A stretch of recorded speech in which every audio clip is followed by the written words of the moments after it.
Nacional por el derecho a la despenalización del aborto, esta campaña que viene funcionando a nivel nacional, a la cual pertenecen más de 300 organizaciones de todo el país y que hace varios años viene trabajando, digamos, dándose estrategias para que en la Argentina se pueda despenalizar y legalizar el aborto, frente a, digamos, a los dichos tanto del gobernador de la provincia de Mendoza con respecto al fallo de la Corte y del ministro de Salud de la provincia, Carlos Díaz Russo, largaron un comunicado de prensa que lo vamos a leer, vamos a ver si en un rato también podemos hablar con alguna de las compañeras.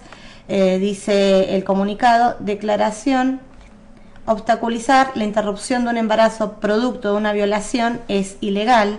Desde la campaña nacional por el derecho al aborto legal, seguro y gratuito en Mendoza, repudiamos los dichos del gobernador de la provincia, Francisco Pérez, y del ministro de Salud, Díaz Russo, difundidos en los medios de comunicación con respecto al alcance del fallo dictado por la Corte Suprema de Justicia de la Nación.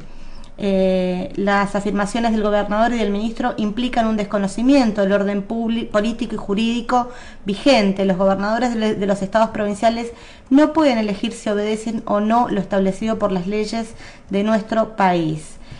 Para esto estamos en comunicación telefónica con Alejandra Ciriza. Ella es miembro de la campaña nacional por el derecho al aborto y de la organización Las Juanas y las Otras, además docente investigadora de la UNC, y queríamos, bueno, que nos diera su parecer de lo que está pasando en la provincia con este tema. Hola Alejandra, desde Línea Editorial te saludamos, ¿cómo estás? Buenos días, Silvia. ¿Cómo estás, Ale?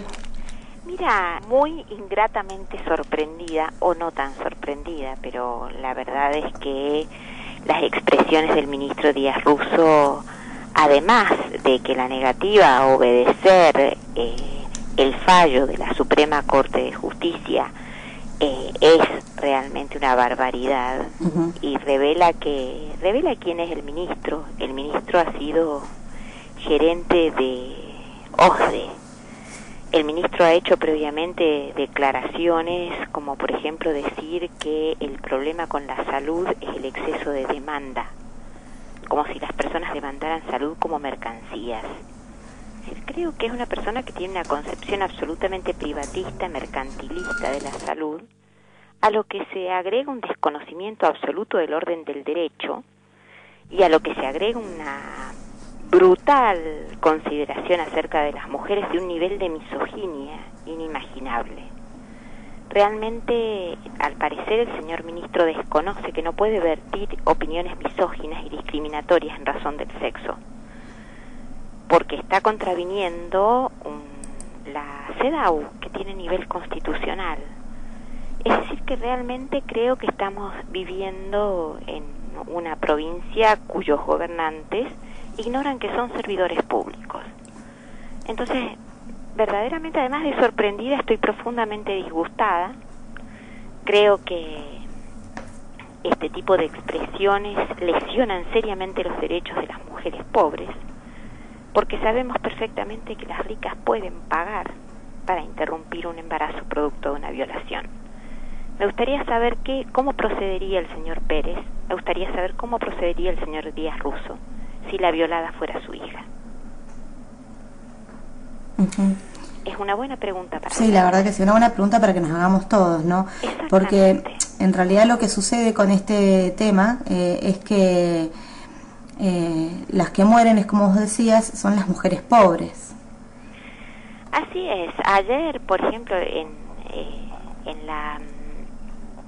había una entrevista en uno de los canales, no recuerdo cuál, en el que se entrevistaba a una de las firmantes del proyecto de la campaña, una médica de Corrientes, no me puedo acordar en este momento del nombre de la mujer, que es la presidenta de la Comisión de Salud.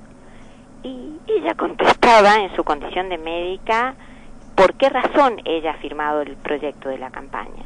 Y lo dijo muy claramente: yo he visto morir mujeres por aborto, practicado en condiciones inseguras y clandestinas. Una vez que la mujer tomó la decisión de abortar, es muy difícil que algo la detenga. Va a practicar el aborto en las condiciones que fuere. Entonces, tomando esa clase de medidas no impiden. La ilegalidad del aborto nunca la ha impedido, solamente lo hace más peligroso. Claro. La muerte por aborto en condiciones inseguras es la primera causa de mortalidad gestacional. Yo me niego a llamarle a eso mortalidad materna porque esas mujeres mueren en el intento de no ser madres. Un embarazo no es equivalente a la maternidad. Es decir, me parece que las declaraciones del gobernador y particularmente las del ministro, cuyo nivel de misoginia realmente, es decir, me sorprende que alguien pueda exponer en el espacio público semejante nivel de odio hacia las mujeres de manera impune.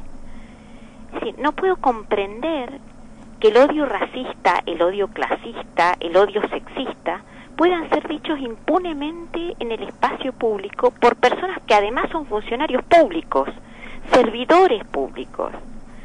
Es decir, verdaderamente a veces tengo la sensación que todos estos años de democracia a algunas personas no les han enseñado absolutamente nada, que no entienden cómo funciona una democracia, que no entienden que no son reyesuelos, sino que son servidores públicos, tienen un mandato por el que deben responder ante la ciudadanía, que tiene derechos.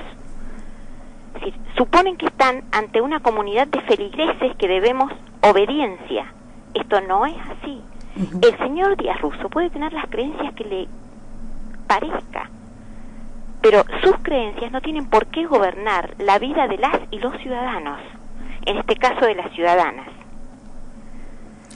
Ale, hay como una duda en relación a esto y quiero ver que si lo podemos clarificar entre todos, Sí. En relación a si el fallo sienta o no sienta jurisprudencia, si es una ley no es una ley, si se tiene que acatar no lo tiene que acatar la provincia, en relación justamente a lo que han dicho tanto el gobernador de la provincia, lo mismo el ministro de Salud de La Pampa, que ellos dicen que es un fallo de un caso particular, por lo cual no es una ley, por lo cual no necesariamente la provincia tiene que tomarlo, que Melmacher de Carlucci en una entrevista a Noticias Universitarias Sí. decía que en realidad esto puede llegar a ser así, que se termina judicializando y lo que pasa en realidad es que se pierde el tiempo en estos casos, por fundamental el tema del tiempo, Claro que sí. para el tema de la realización de un aborto. Son Ustedes 12 en su comunicado dicen que obstaculizar la interrupción de un embarazo producto de una violación es directamente ilegal.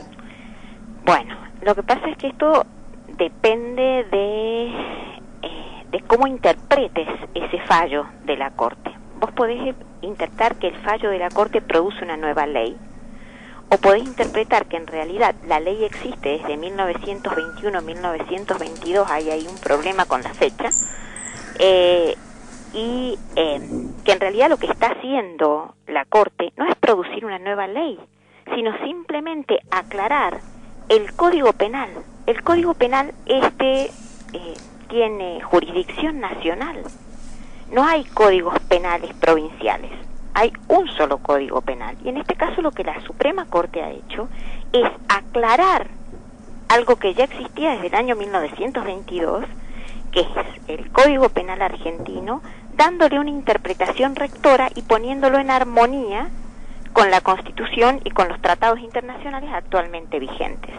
Es decir, que no se trata de producir una ley, sino de aclarar, de sentar jurisprudencia respecto de cómo debe ser leído ese Código Penal en el ordenamiento interno del país. Es decir, desde la interpretación que nosotras sostenemos, que es una interpretación absolutamente verosímil, digamos, lo que pasa es que vos podés tener una interpretación positivista de la ley, pero esa interpretación positivista de la ley no, digamos, no autoriza una lectura como esta. Se trata de aclarar respecto de un caso. No, la Suprema Corte no está aclarando un caso.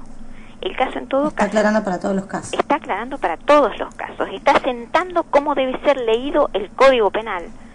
Esto no es producir una ley, y en eso se equivoca profundamente el gobernador, que me parece que es abogado, debería avergonzarse. Bueno, Alejandra, te agradecemos mucho la comunicación telefónica con Línea Editorial. Desde las organizaciones de mujeres de la provincia están pensando en organizarse, en hacer alguna actividad con respecto a esto. A ver, yo no puedo hablar por el conjunto de las organizaciones de la provincia, ni siquiera en nombre de mi colectiva en esta situación, porque durante el fin de semana nosotras lo que hicimos fue elaborar el comunicado que leíste, pero para hacer una acción conjunta nosotras tenemos que ponernos de acuerdo. En este caso lo que yo estoy diciéndote es lo que yo pienso. Bien, es mi opinión personal, que por supuesto será discutida y considerada entre las opiniones de otros compañeros y compañeras, porque nosotras sí sabemos lo que es la democracia y el respeto por las organizaciones. Bueno, Alejandra, seguimos entonces igual en contacto con vos para seguir hablando sobre este tema que la verdad que a nosotros desde acá, desde la radio pública, nos preocupa. Te mandamos un beso grande. Verdaderamente, muy bien. Muchísimas gracias, Silvia. Un abrazo. Un abrazo. Pasaba así Alejandra Ciriza, la doctora Alejandra Ciriza, docente e investigadora de la Universidad Nacional de Cuyo, integrante de las Juanas y las Otras y también de la Campaña Nacional por el Derecho al Aborto.